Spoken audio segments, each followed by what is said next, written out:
Jon Jones has won 28 professional fights. He's been terrified before every single one. Not the fake kind of fear fighters mention in interviews to seem humble, real fear, the kind that keeps a man awake until 3 in the morning, watching the same fight footage on loop, filling notebooks with every possible way he could lose. Most champions talk about eliminating doubt. Jones does the opposite. He feeds it, cultivates it, turns it into something his opponents never see coming. He's never been knocked down in his entire career. He became the youngest champion in UFC history at 23. He holds the record for most title fight wins ever. And before every single one of those performances, he was more afraid than the man standing across from him.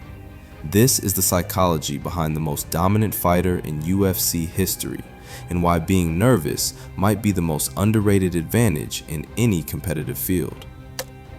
In 2016, with 11 title defenses and 0 legitimate losses, Jones said something no elite athlete is supposed to admit. "I know that I can be beat, and I think that's why I haven't been beat. At the end of the day, I'm more nervous than any other fighter. It causes me to spend every night until 3 o'clock in the morning just on my laptop watching the same damn fight over and over again with a notebook, thinking about the ways I can lose." Not confidence, not bravado, notebooks full of personal vulnerabilities. While other fighters visualize victory, Jones maps defeat. He studies his own weaknesses with the same intensity most people reserve for their opponents. And that difference, that willingness to sit with discomfort instead of running from it, becomes the foundation of everything.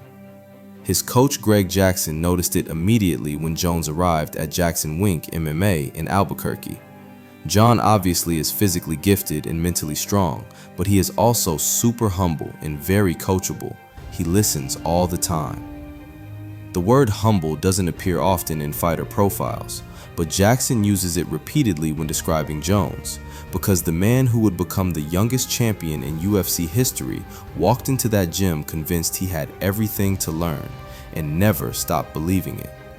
Jones treats fighting like problem solving, not combat. A fight is just a problem. Maybe not a math problem, but it's a problem you're trying to figure out. Instead of getting frustrated or angered by it, you get excited by it, and then you come up with a solution.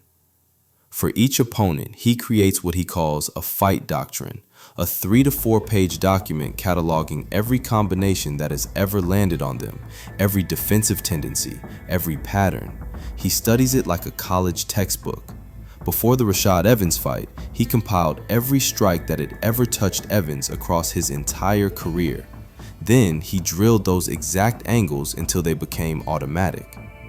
When I go in for a clinch, I know which side I'll naturally have my head on.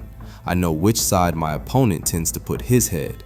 When it's time to go for a takedown, I know which side they'll probably be more open for. In knowing all of these things, I have more detailed training and more detailed tactics, and it results in a dominant performance. The result is opponents who feel like they're being read. Jackson explains the psychological effect. Jon breaks people by them not understanding what's happening, by messing with their pattern recognition. But here's what separates this from arrogance. Jones genuinely believes he can lose. There are a lot of guys on my team who aren't in the UFC who can beat me on any given day. I get taken down in practice. I get hit pretty hard. I get tapped out all the time. He trains like the underdog, then competes like the favorite.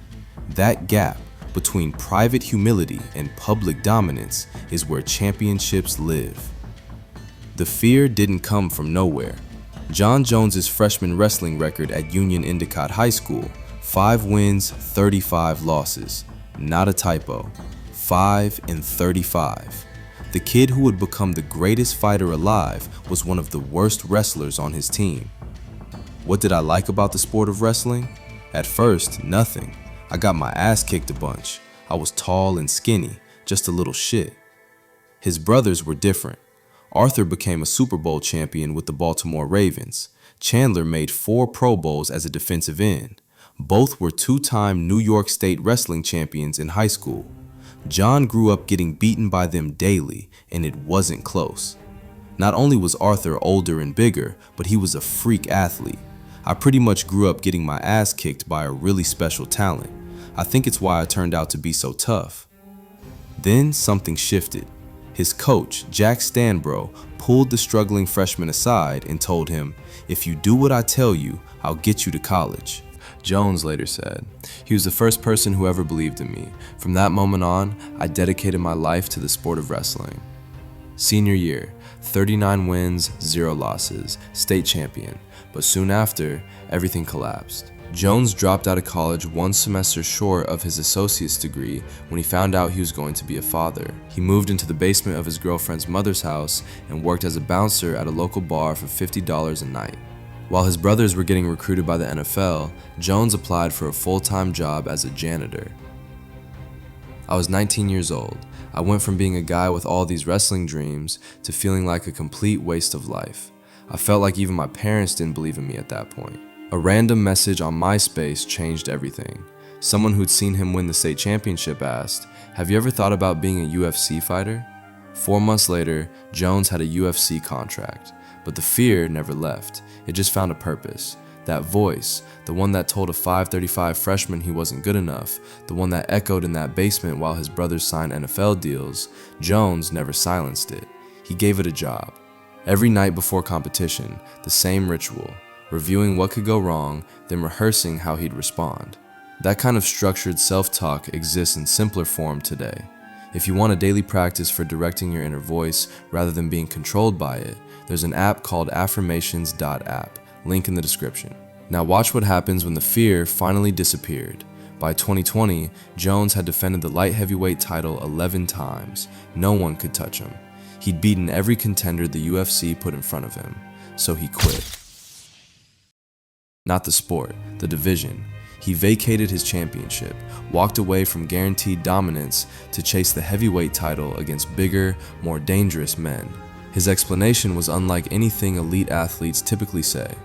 "I just felt like I got to this place where I felt like I wasn't losing to any of these guys. I just wanted more. I wanted to be nervous again. I wanted to have fear again. I think fear is healthy." Most athletes spend their careers trying to eliminate anxiety. Jones went looking for it.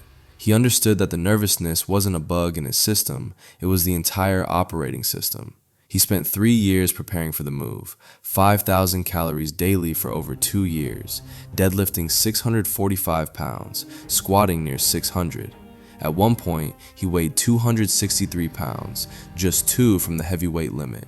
The return came at UFC 285 in March 2023. Joe Rogan described Jones's pre-fight ritual that night, walking into the empty octagon hours before the event, moving around the cage alone, feeling the floor under his feet, soaking in the pressure while no one watched. Against Cyril Gane, one of the most dangerous heavyweights alive, Jones finished the fight in just over 2 minutes, 3rd fastest heavyweight title finish in UFC history. Afterward, he said, "There were days I didn't want to train, and I was always there. I've been faithful to my goal. I've been faithful to the mission. Faithful to the fear." Here's what Jones understood that most competitors miss. Fear isn't the enemy of performance, comfort is. A big challenge, a big pressure is like a fire. It's like a raging fire. Either you can allow this fire to consume you, or you can gain control of this fire and harness it and blow it right at your opponent. He watched other champions lose this understanding, saw what happened when they believed their own hype.